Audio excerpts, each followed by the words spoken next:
Hey,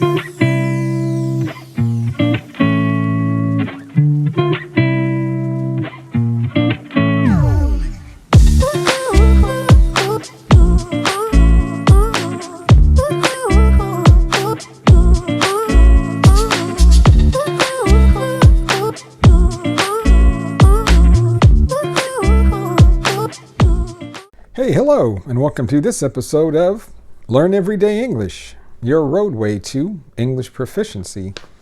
Well, I'm in my go-to spot. If you remember that word I taught you, expression in the last video, sitting on my comfy couch. And I like this location because I have everything that I need, and it's very easy and convenient to record a video. I have my trusty iPhone 13. I have my external light, and I also have my tripod, and I also have my lapel mic. So I have everything I need to make videos for you. Could be better. I don't shoot in 4K because it takes up a lot of space and on your disc, and it takes up a lot more volume, and it's harder to edit for me. I'm using a kind of a standard average laptop computer. It's not that powerful. I don't use an iPad or an Apple product laptop to edit my videos on, so it's kind of like basic equipment. And I think for the quality that I get, I'm pretty pleased with. Let me know what you think, though, about the quality and the audio. But before I jump into today's episode, there are always 3 things you can do for me. Hey, like the video, 2, subscribe to the channel, and 3, tell your friends about it so that they can benefit from these videos too, just like you.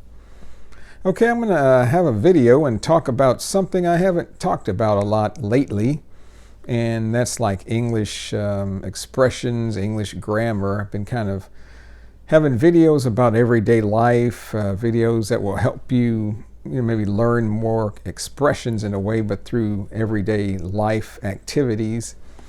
And thought I'd do something a little bit different today. I was surfing the web. Have you heard that? Surfing the web? Not surfing out in the ocean or surfing on a wave. I was surfing the web, or the World Wide Web, aka the internet. We say surfing the web.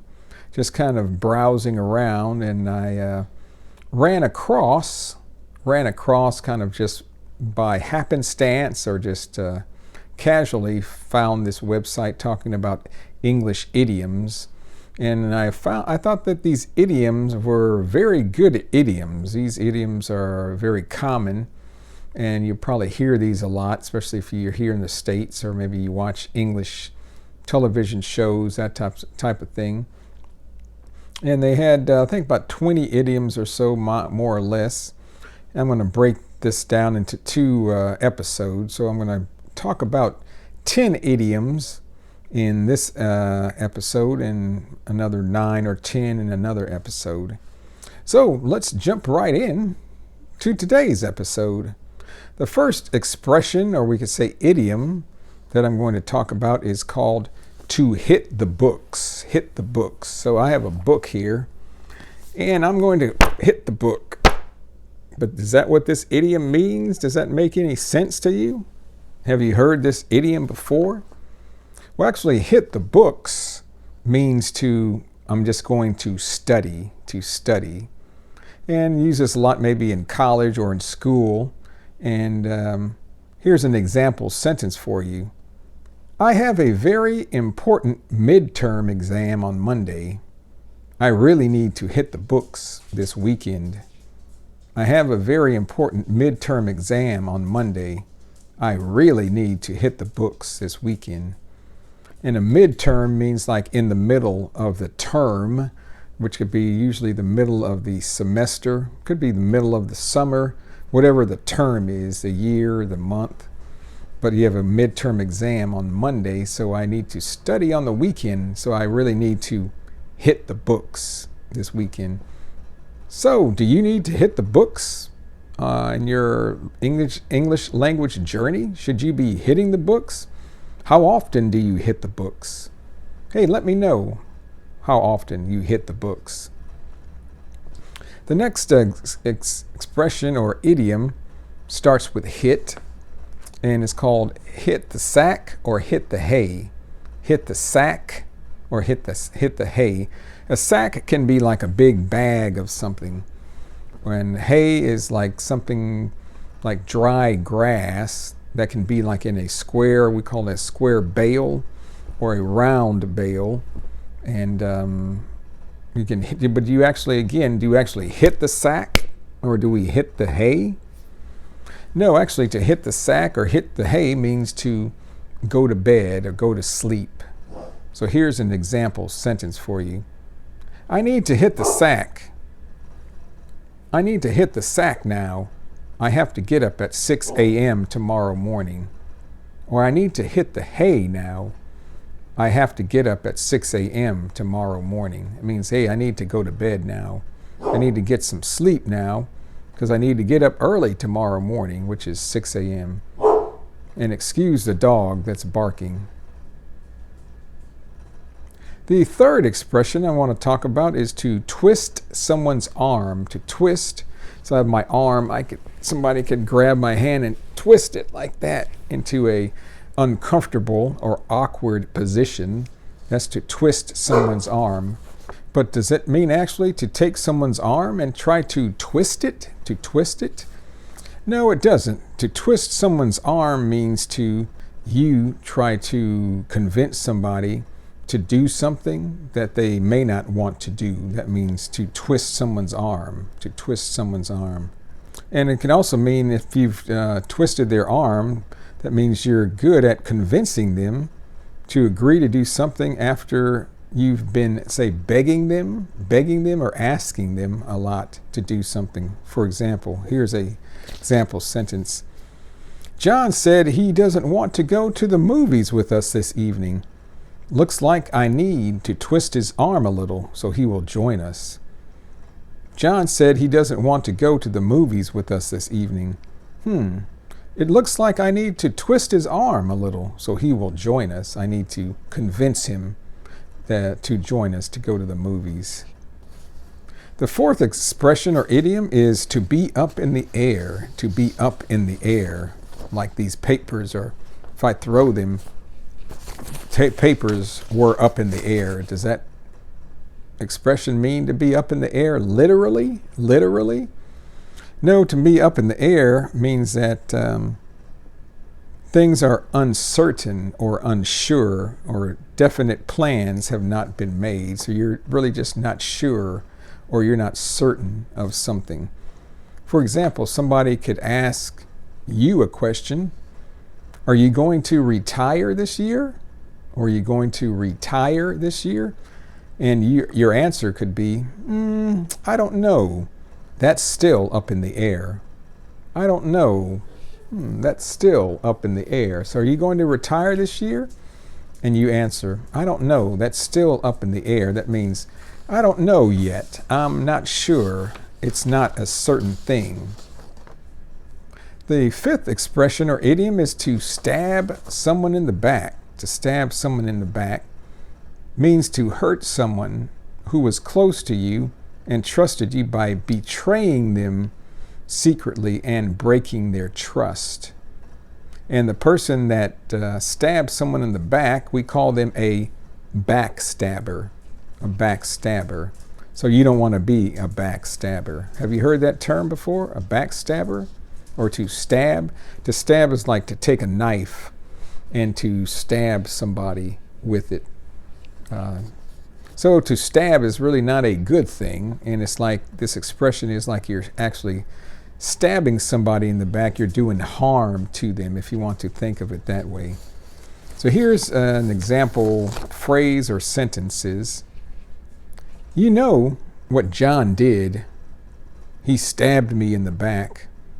I let him stay with me for a few days because his parents kicked him out of the house. And then I found out he stole money from my wallet. Hey, you know what John did? He stabbed me in the back. I let him stay with me for a few days because his parents kicked him out of the house. And you know what? I found out that he stole money from my wallet. He's a backstabber. He's a backstabber. I try to help him, and look what he does. Look what he does to repay me. He kind of cheats me. Okay, the sixth, that's another kind of tongue twister or hard word to pronounce. Sixth idiom or expression is to lose your touch. To lose your touch. So to touch means like to use your fingers, and to, you say to touch this paper, I touch my face. So to lose your touch, does it mean to lose feeling in your fingers and hands?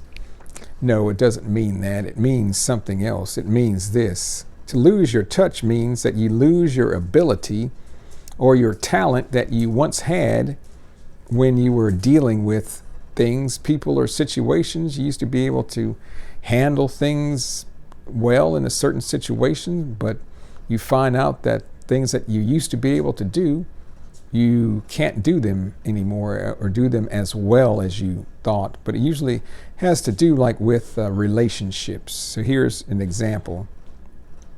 Somebody is talking about his love life or dating life. He says, I can't seem to get a date lately. Nobody wants to go out with me when I ask them. I never had this problem before. Looks like I'm losing my touch. I can't seem to get a date lately. A date is like you're going out with somebody. A guy is going out with a girl going out with a guy, say for movies. Then he says, nobody wants to go out with me when I ask them. Hey, I never had this problem before. Looks like I'm losing my touch, or I'm losing my ability to talk to the opposite sex, in this case a guy talking to a girl, and get them to agree to go out with him. He's losing his touch. The seventh expression is, or idiom, is to sit tight. To sit tight. Does it mean to like sit on a couch like I'm doing and to be tight or look tight? To sit tight? No, to sit tight doesn't mean that. To sit tight means just to kind of wait patiently. That's it, to sit tight.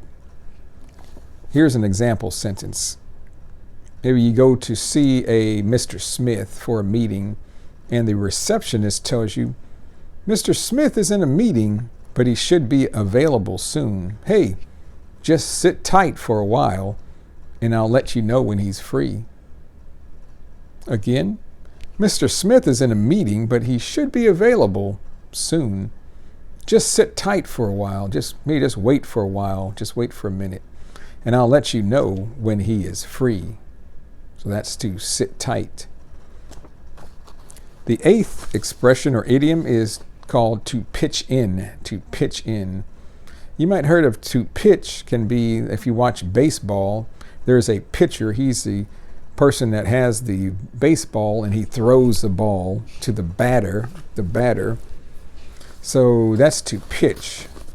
But this doesn't mean to pitch in, doesn't mean to throw or anything to do with baseball or ball. To pitch in means to contribute to something or give to something or someone, or kind of to join in with somebody or a group, to be part of the group. Just checking to see if I had my lapel mic on. I had to go, when the dog was barking, I had to go kind of keep him from barking, and I took my microphone off. So I wanted to see if it was on, and it is. Here's an example sentence for to pitch in. Hey, everyone at work is going to contribute to buy John a birthday present. Do you want to pitch in as well? Everyone at work is going to contribute to buy John a birthday present. Do you want to pitch in as well? I mean, do you want to contribute as well? Do you want to help?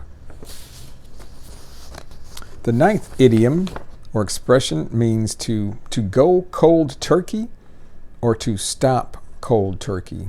To go cold turkey or to stop cold turkey. And turkey is a kind of bird. We said it goes gobble, gobble, gobble, gobble, gobble, gobble. It's the type of bird that you eat for Thanksgiving here in the United States. It's very popular. That's called a turkey. But to stop cold turkey or go cold turkey, have you ever heard that expression?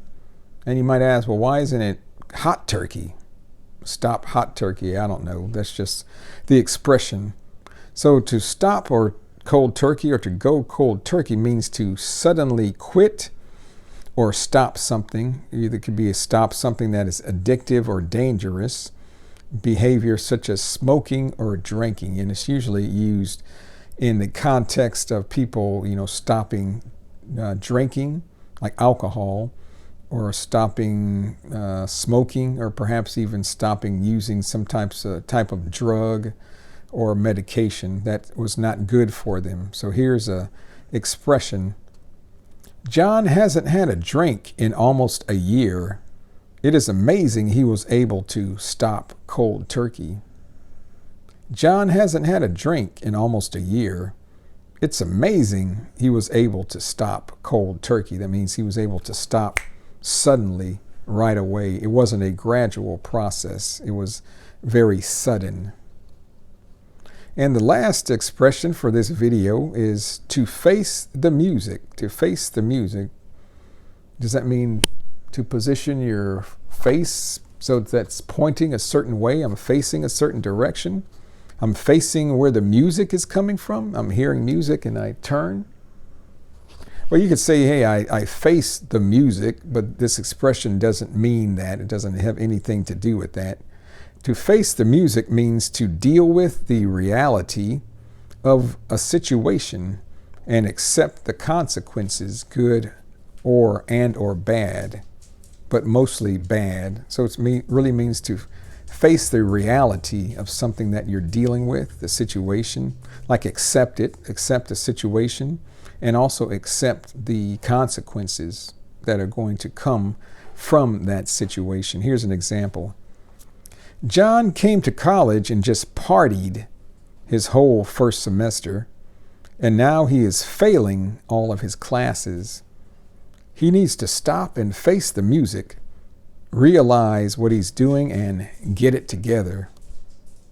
So John came to college and just partied his whole first semester.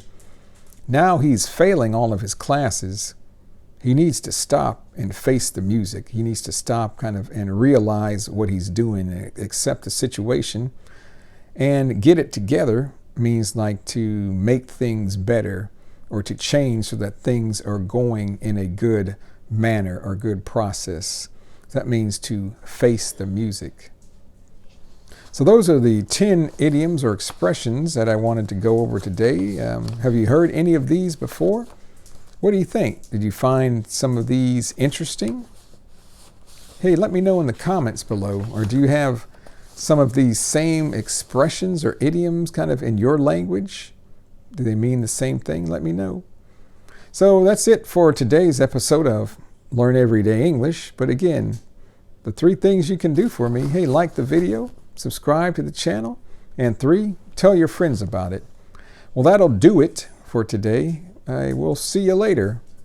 Bye-bye.